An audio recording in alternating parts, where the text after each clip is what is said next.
हमारे पास तीसरा प्रश्न है, जांच कीजिए कि क्या आर में, आर मतलब क्या है जी, यहाँ पर आर वास्तविक संख्याओं का समुच्चय है, ठीक है ना, वास्तविक संख्याओं, रिलेशन नहीं है यहाँ पर ना, का समुच्चय, या इसी को कहते हैं रियल नंबर, रियल नंबर, ठीक है ना, इसलिए इसको आर से प्रदर्शित करते हैं। जांच कीजिए क्या आर में, यहाँ आर जो है रियल नंबर वाला आर है, में अब रिलेशन वाला आर ये है, ठीक है ना, आर में आर बराबर A B such that A is less than equal to B cube द्वारा परिभाषित संबंध, संबंध कैसा है हमारा, ए बी इस प्रकार से है कि A is less than equal to B cube, ऐसा है, ठीक है ना, कैसा है, A is less than equal to B cube द्वारा परिभाषित संबंध स्वतुल्य, सममित अथवा संक्रामक है या नहीं, ये हमको देखना है। तो सबसे पहला हमारा काम रहता है, दिया है लिखने का, तो दिया है, ठीक है, आर बराबर A comma B such that A is less than equal to B cube, इसी प्रकार से दिया है हमको।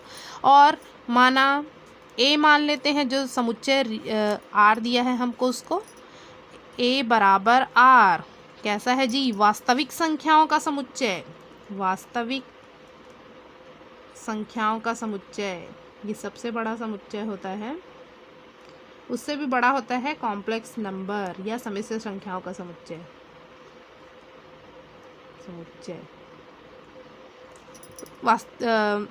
तो वास्तविक संख्याओं के समुच्चय में कहाँ से कहाँ तक की संख्याएं आती है, तो माइनस इन्फिनिटी से प्लस इन्फिनिटी तक, ठीक है ना, इसमें भी माइनस इन्फिनिटी से प्लस इन्फिनिटी तक संख्याएं आती है, परंतु इसमें परिमेय संख्याएं भी आती है, जैसे 0, 1/2, 2/3, 2, 1, 2, ठीक है ना, एंड सो ऑन, इसमें -1/2, 2 -2/3, 1, 2 एंड सो ऑन, ठीक है ना। पूर्णांकों के समुच्चय में इस प्रकार से परिमेय संख्याएं नहीं आती, परंतु वास्तविक संख्याओं के समुच्चय में पूर्णांक संख्याएं भी आती है, परिमेय संख्याएं भी आती है, पूर्ण संख्या भी आती है, प्राकृत संख्या भी आती है, ठीक है ना। तो सभी का ये इसलिए इसे सबसे बड़ा समुच्चय कहा जाता है, वास्तविक संख्याओं के समुच्चय को, ठीक है ना।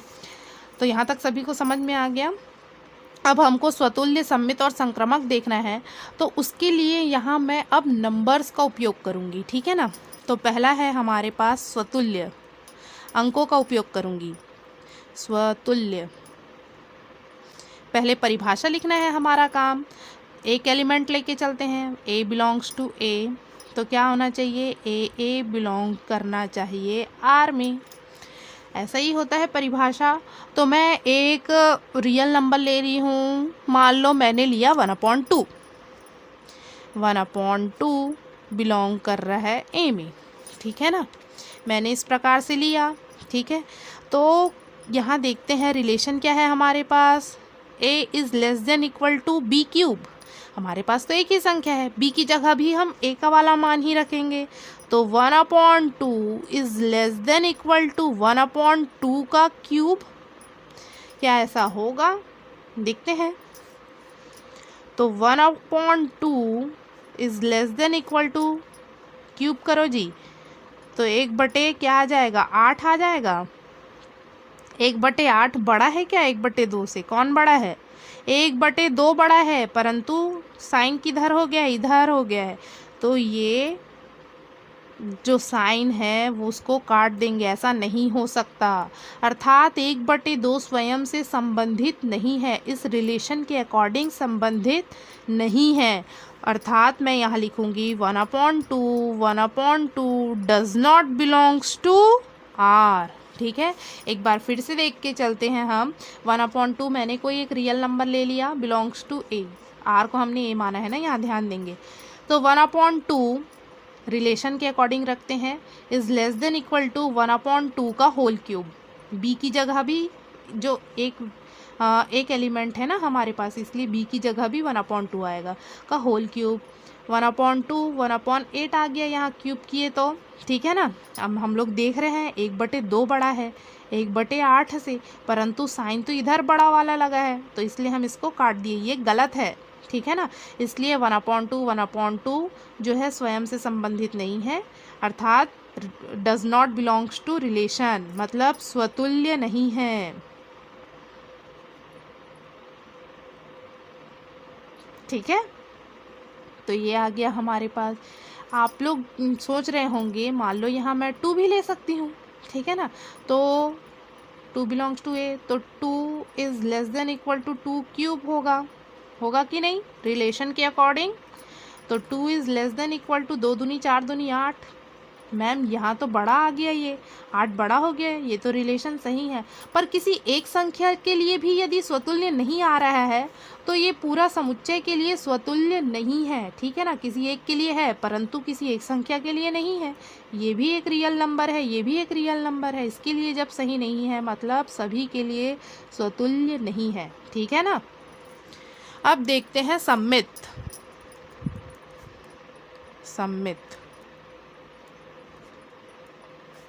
तो मैं यहाँ संख्या लेके चल रही हूँ। पहले सम्मित की परिभाषा लिख लेते हैं।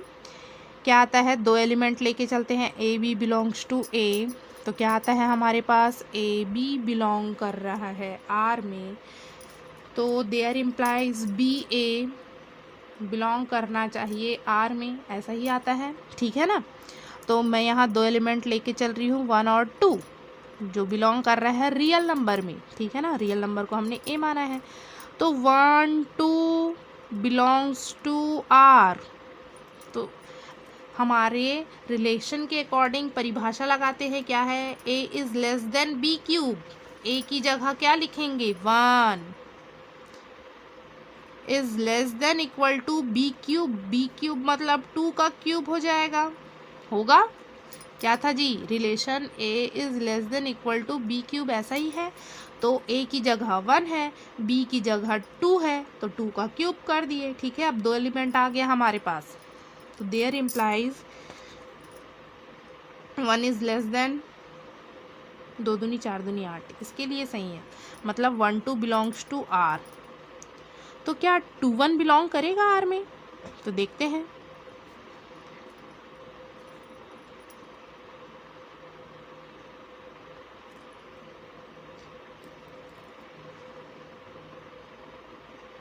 टू 1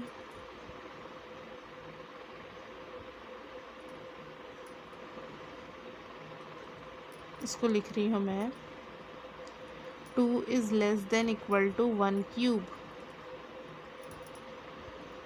यदि लेके चलते हैं हम, 2 मिनट ना बेटा।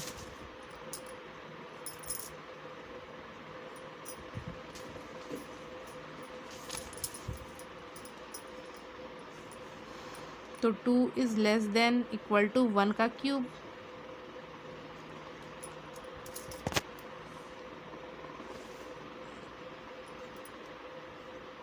मतलब 1 का क्यूब का क्या होगा, 1 ही होगा। तो 2 is less than equal to 1 का क्यूब, क्या ये सही है कि नहीं है। 2 जो है छोटा है 1 से, ऐसा आप बता रहे हैं, जो कि गलत है। मतलब 2 इधर है, तो 2 1 does not belongs to R, ठीक है ना। हमने यहाँ 1 2 लेके चला है, तो ये देखिए ये सही आया, ठीक है, मतलब रिलेटेड है। पर उल्टा लेके चल रहे हैं, 2 को इधर और 1 को इधर, तो क्या आ रहा है, गलत आ रहा है, तो सम्मित नहीं है, ठीक है ना। यदि एक संख्या के लिए सही नहीं है आ रहा है तो सभी संख्याओं के लिए सम्मित नहीं है। अब लास्ट बचा संक्रामक। संक्रामक है कि नहीं ये हमको देखना है। थर्ड पॉइंट हमारा संक्रामक।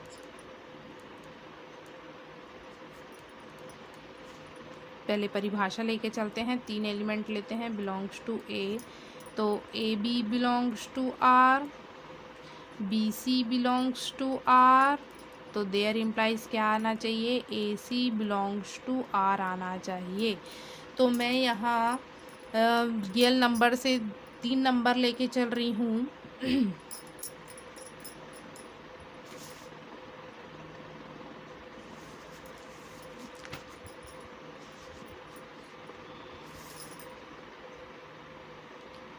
2 -3 और 1 बिलोंग्स टू ए। कोई भी नंबर ले सकते हैं, मैंने ये नंबर लेके चला, ठीक है ना। तो यहाँ पर आ गया मेरे पास 2 3 पहले लेके चलेंगे। 2 -3 बिलोंग करेगा आर में, कर रहा है कि नहीं पहले देख लेते हैं। तो परिभाषा क्या है हमारे पास, A is less than equal to B cube, तो आता है कि नहीं देखो। तो 2 is less than equal to -3 का होल क्यूब। सॉरी, ये नंबर ना लेके मैं दूसरा नंबर ले रही हूँ बेटा, ठीक है ना। 10 3 और 2, 10 3 और 2 बिलोंग्स टू ए। देखते जाएंगे, तो मैं यहाँ लेके चलूँगी 10 3 बिलोंग टू आर। देखते हैं है कि नहीं। तो 10 is less than equal to 3 का cube. There implies 10 is less than equal to 2 दूनी 4, सॉरी 3 3 9, 9 दूनी 18 दूनी 27, सही है ये, ठीक है ना। और फिर 10 3 बिलोंग कर गया आर में। अब 3 2 बिलोंग टू आर है कि नहीं देख लेते हैं। तो 3 और 2, 3 is less than equal to 2 का क्यूब, ऐसा ना। परिभाषा के अकॉर्डिंग ए की जगह 3, बी की जगह 2। 3 is less than equal to 2 दूनी 4 दूनी 8, ये भी सही है। 3 छोटा है भाई 8 से। क्या देखते हैं, हमारे पास आना चाहिए परंतु लेके चलते हैं, या यदि क्या आना चाहिए 10 और 2, ठीक है ना। तो यहाँ 10 is less than equal to 2 का होल क्यूब, देखते हैं आता है कि नहीं। 10 इज़ लेस देन 2 दूनी 4 दूनी 8, गलत है ये। कभी भी ये 8 से 8 बड़ा होगा क्या 10 से, सॉरी 8 बड़ा है क्या 10 से, नहीं है ना। तो यहाँ 10 8 sorry 10 2 does not belongs to R. एक बार फिर से इसको रिपीट कर देती हूँ मैं।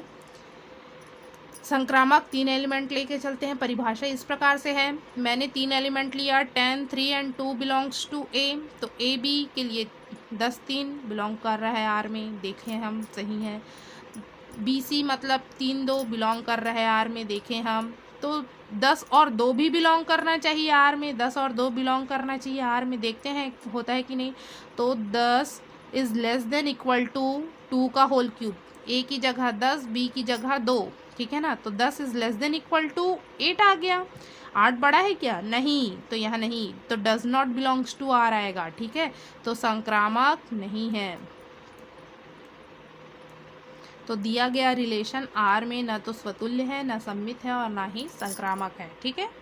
चौथा क्वेश्चन है हमारे पास, मान लीजिए कि एल किसी समतल में स्थित समस्त रेखाओं का एक समुच्चय है। एल क्या है, समस्त रेखाओं का समुच्चय है। तथा आर रिलेशन किस प्रकार से है कि L1 L2 सच दैट इस प्रकार से हैं कि L1 L2 पर लंब है, ठीक है।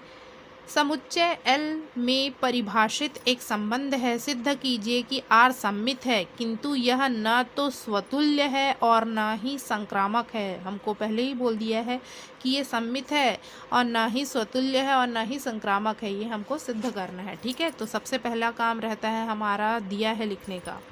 तो दिया है L क्या है, किसी समतल में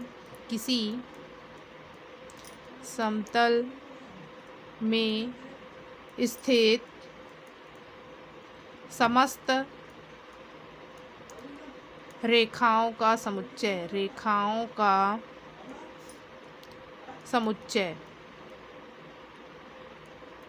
ठीक है ना।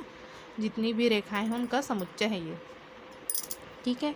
रिलेशन किस प्रकार से परिभाषित है, L1 L2 such that L1 L2 पर लंब है। L1 L2 पर लंब है। इस प्रकार से हमारे पास रिलेशन है, ठीक है ना। तो सबसे पहला काम हमारा है स्वतुल्य देखने का। ये बहुत ही इजी है, आसानी से समझ में आ जाएगा, ठीक है। स्वतुल्य परिभाषा पहले लिख लो। एक एलिमेंट लेके चलते हैं, बिलोंग्स टू ए, और क्या होता है, ए बिलोंग टू आर, इस प्रकार से होना चाहिए। तो हम एक एलिमेंट लेके चलते हैं, तो यहाँ एक रेखा लेके चलेंगे। L1 बिलोंग करेगा किस में, कौन सा समुच्चय है, L में। ए नहीं है ना, अभी हमारे पास L है। तो एक रेखा हमने L1 लेके चला, ठीक है। ये रेखा हो गया L1। डायग्राम से समझाती हूँ आप लोगों को। ये बिलोंग कर रहा है समतल में रेखाओं के समुच्चय से, ठीक है। तो परिभाषा क्या है, L1 L2 पर लंब है। हमारे पास तो एक ही रेखा है, L1 पर लंब है। L1 पर लंब होगा कि नहीं, ये रेखा L1 स्वयं पर लंब होगी कभी, बताओ। नहीं हो सकती। L1 पर लंब नहीं हो सकती, लंब नहीं हो सकती। या कोई भी रेखा जो है स्वयं पर लंब नहीं हो सकती है। तो L1 does not belongs to R, मतलब स्वतुल्य नहीं है, स्वतुल्य नहीं है, ठीक है ना। नेक्स्ट है सममित।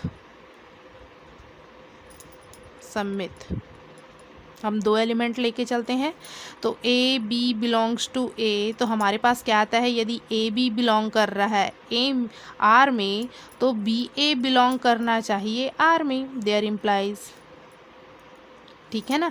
तो यहाँ हम लेके चलेंगे L1 L2, दो लाइन बिलोंग कर रहा है L में, ठीक है ना।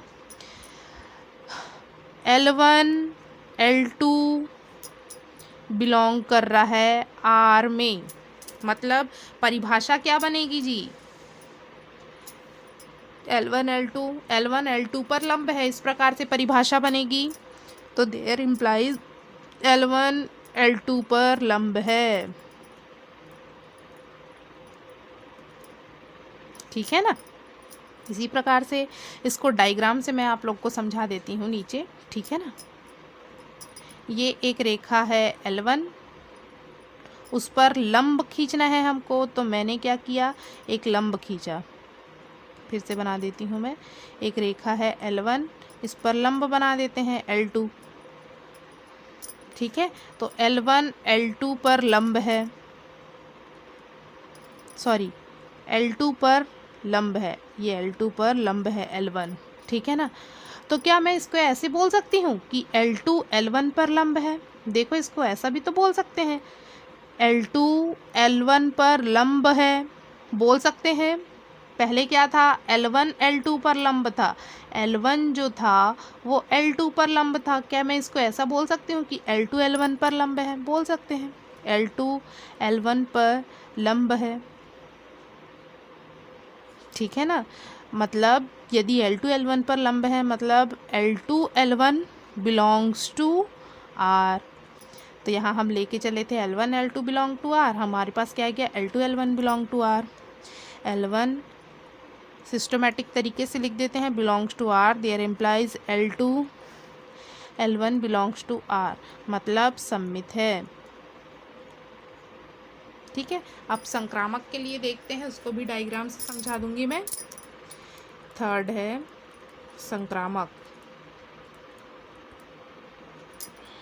तीन एलिमेंट लेके चलते हैं, A B C belongs to A. तो क्या आता है हमारे पास, ए बी बिलोंग कर रहा है आर में, बी सी बिलोंग कर रहा है आर में, तो देयर इम्प्लाइज ए सी भी बिलोंग करना चाहिए आर में, ऐसा ही आता है हमारे पास। तो तीन लाइन लेके चलते हैं, L1 L2 और L3 बिलोंग कर रहा है किस में जी, L में। L1 L2 belongs to R, मतलब L1 L2 पर लंब है, ठीक है।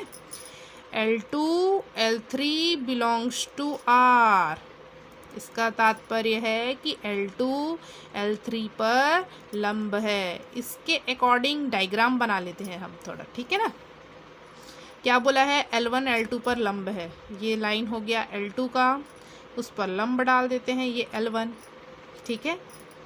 ये लाइन हो गया L2 और उस पर लंब हो गया लाइन L1। अब L2 किस पर लंब है, L3 पर लंब है। ये L2 लंब हो गया, मान लो ये L3 लाइन पर लंब है जी, ठीक है ना। तो क्या इन दोनों से हमको ये मिल रहा है कि L1 L3 पर लंब है। देखो तो L1 L3 पर लंब है, ये आ रहा है क्या, नहीं आ रहा है। L1 L3 पर लंब नहीं है। हमको रिलेशन में ऐसा ही आना था कि L1 L3 पर लंब है, तो डायग्राम देखो आ रहा है क्या, नहीं। तो मतलब there implies L1 L3 does not belongs to R, ठीक है ना। इसको सिस्टोमेटिक तरीके से लिख लेते हैं। L1 L2 belongs to R, L2 L3 belongs to R, there implies L1 L3 does not belongs to R, ठीक है ना। मतलब संक्रामक नहीं है। ऐसा कभी संभव ही नहीं हो सकता। देखो ये दोनों समांतर तो हो सकती हैं परंतु एक दूसरे पर लंब नहीं है, ठीक है ना। ये इजी है।